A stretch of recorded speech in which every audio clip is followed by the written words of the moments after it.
ನಮಸ್ಕಾರ ನಾಗರಾಜ್, ಬನ್ನಿ. ಕಾಡಿಗೆ ಕಟ್ಟಿಗೆ ಕಡಿದುಕೊಂಡು ಬರಲು ಹೊರಟಿದ್ದೆ, ಅಷ್ಟರಲ್ಲಿ ಇವರ ಬಂದ ಕಾರಣ ನಿಲ್ಲಬೇಕಾಯಿತು. ಚಂದ್ರು, ನಮಗೆ ಇವರ ಪರಿಚಯವಾಗಲಿಲ್ಲ.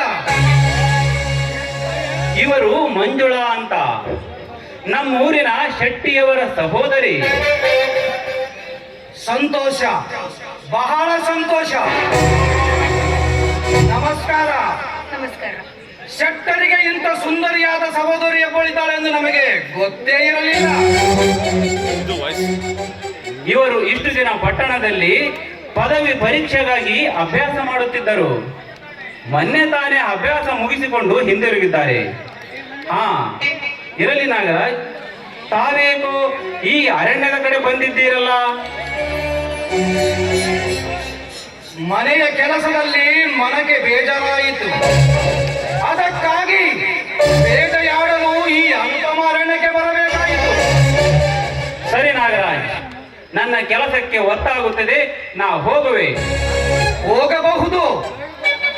ಹಾ ಮಂಜುಳಾ, ನಾನು ನಾಳೆ ಭೇಟಿಯಾಗುತ್ತೇನೆ. ಓಕೆ, ಬಾಯ್. ನಿಲ್ಲು ಮಂಜುಳಾ.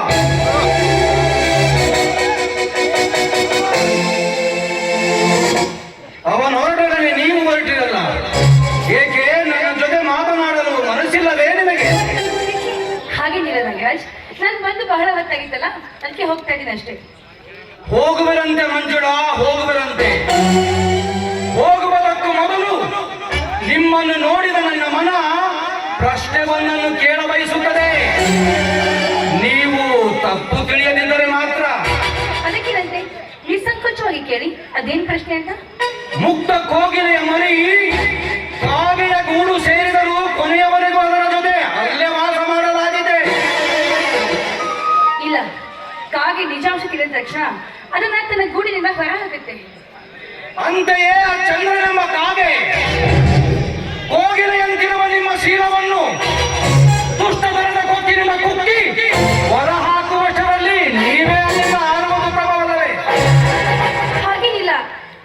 ಇದೇನು ನಾಗರಾಜ್, ಏನ್ ಹೇಳ್ತಾ ಇದ್ದೀರಾ ನೀವು? ನನ್ನ ಚಂದ್ರು ಕಾಗೆ ಅಂತವನ? ಇಲ್ಲ ಇಲ್ಲ, ಅವನು ಕೋಗಿಲೆ ಅಂತೆ ಪ್ರೇಮ ಗೀತೆ ಹಾಡಿದ್ದು, ನಾನು ಕೂಡ ಕೋಗಿಲೆಯಾಗಿ ಅವನ ಹೃದಯದ ಗೂಡು ಸೇರಿದ್ದು. ಏನ್ ಹೇಳ್ತಾ ಇದ್ದೀರಾ ನೀವು?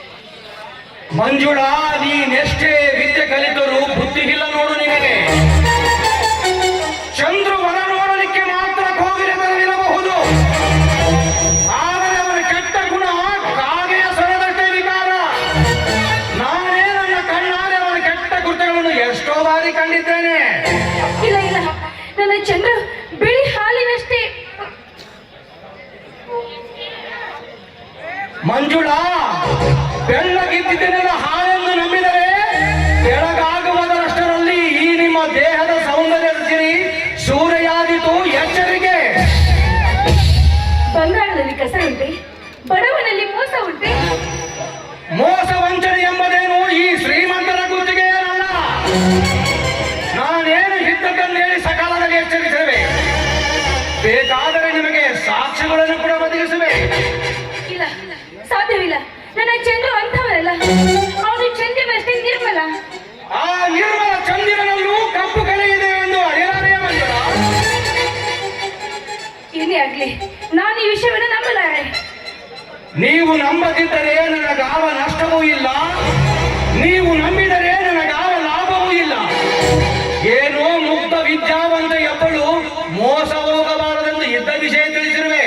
ಇದರ ಮೇಲೆ ನಿನ್ನಿಷ್ಟ. ನೋಡಿ, ನಾನು ಯಾಕೋ ತುಂಬಾ ತಲೆ ಬಿಸಿ ಆಗ್ತಾ ಇದೆ. ನನ್ನ ಮನೆಗೆ ಹೋಗ್ತಾ ಇದ್ದೀನಿ. ನೀವು ಬರ್ತೀರಾ ನಾಗರಾಜ್? ಬರಲಾಗುವುದಿಲ್ಲ. ನಾನಿನ್ನೂ ಬೇಟೆಯಾಡುವುದೇ ಮುಗಿದಿಲ್ಲ. ಇದುವರೆಗೂ ಇವತ್ತು ಯಾವ ಭೇಟಿಯೂ ಸಿಕ್ಕಿಲ್ವೇ? ಇಂದು ಇಲ್ಲಿಯೇ ಸಮೀಪದಲ್ಲಿ ಸುಂದರವಾದ ಜಿಂಕೆಯೊಂದನ್ನು ಕಂಡೆ. ಆ ಜಿಂಕೆಯನ್ನು ಕಂಡು ಕೋವಿಯನ್ನು ಕೈಗೆತ್ತಿಕೊಂಡು ಗುರಿ ಇಟ್ಟುಕೊಂಡು ಆರಿಸುವಷ್ಟರಲ್ಲಿ ಆ ಜಿಂಕೆ ತಿರುಪನೊಬ್ಬನ ಮುರುಗ ಬಾಣಕ್ಕೆ ಸಿಕ್ಕಿತು. ಅವನಿಂದ ಬಿಡಿಸಿಕೊಂಡು ಉಪಚರಿಸಿ ಹಾಕಿದ್ದೇನೆ. ನೋಡೋಣ, ಬದುಕಿದರೆ ಅದರೊಡನೆ ಚಿನ್ನಾಟ, ಸತ್ತರೆ ಅದರ ದೇಹದ ಮಾರಾಟ. ಸರಿ, ಹಾಗಾದ್ರೆ ನೀವು ಉಪಚರಿಸಿ ನಾನಿನ್ನು ಬರ್ತೀನಿ. ಹೋಗಿ ಬರ್ತೀನಿ ನಾಗರಾಜ್. ಬಾಯ್.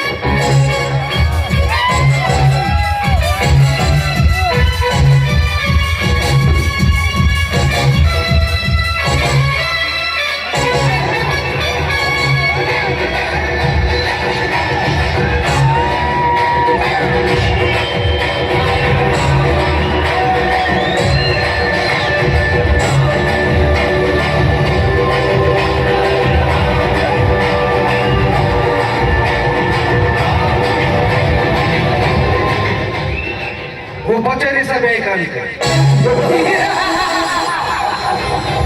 ನಾನು ಉಪಚರಿಸಬೇಕಂತೆ. ನನ್ನ ನುಡಿಗಳಿಗೆ ಈ ಹೆಣ್ಣು ಜಿಂಕೆ ಯಾವ ಕ್ಷಣದಲ್ಲಿ ಚಂದ್ರುವಿನ ಪರಿಶುದ್ಧವಾದ ಪ್ರೇಮವನ್ನೇ ಸಮಯ ಮಾಡತೊಡಗಿದಳು. ಆವಾಗಲೇ ಈ ಹೆಣ್ಣು ನನ್ನ ಮರಳು ಮಾತಿನಿಂದ ಉಪಚರಿಸಲ್ಪಟ್ಟಂತೆ.